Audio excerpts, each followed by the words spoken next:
দ্রুত বীর্যপাতের বেশ কিছু কারণের ভেতরে একটি হচ্ছে স্নায়ু ঘটিত কারণ, এবং এই স্নায়ু ঘটিত কারণকে আমরা নিয়ন্ত্রণের জন্য আজকে 5টা উপায় আপনাদেরকে বলবো। পেলভিক ফ্লোর এক্সারসাইজ বা কেগেল এক্সারসাইজ, যেখানে আপনি আপনার মলদ্বারকে খুব শক্তভাবে সংকুচিত করবেন, যার ফলে আপনার যে একটা স্নায়ু ভিত্তিক উত্তেজনার কারণে দ্রুত বীর্যপাত হয় এটা নিয়ন্ত্রণে আসবে এবং আপনার মাংসপেশিগুলো খুব ভালোভাবে শক্তিশালী হবে, যার ফলে আপনি বীর্য ভিতরে ধরে রাখতে আরো প্রফুল্ল এবং শক্তিশালী বোধ করবেন। দ্বিতীয় বিষয়টি হচ্ছে দারুচিনি চা। এই দারুচিনি চার ভেতরে যে সকল রস এবং উপাদান রয়েছে এগুলো কিন্তু আপনার স্নায়ুকে খুব ঠান্ডা রাখতে এবং শীতল রাখতে সহায়তা করবে, আপনি সময় বেশি পাবেন। এর পরবর্তী যে টিপসটি রয়েছে সেটা হচ্ছে শুকনো আমলকির সঙ্গে ঘি দিয়ে খাওয়া।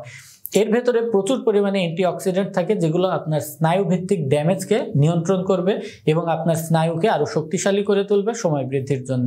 এবং শেষ যে কথাটি আমরা আপনাদেরকে বলবো সেটি হচ্ছে শীতল জল থেরাপি। অর্থাৎ আপনি প্রথমে 5 মিনিট একটা গামলার ভেতরে কুসুম গরম পানি নিয়ে সেখানে বসবেন, এর পরবর্তীতে সহবাসের আগ দিয়ে ঠান্ডা এবং খুব বরফ পানির ভেতরে 1 মিনিট আপনি বসবেন।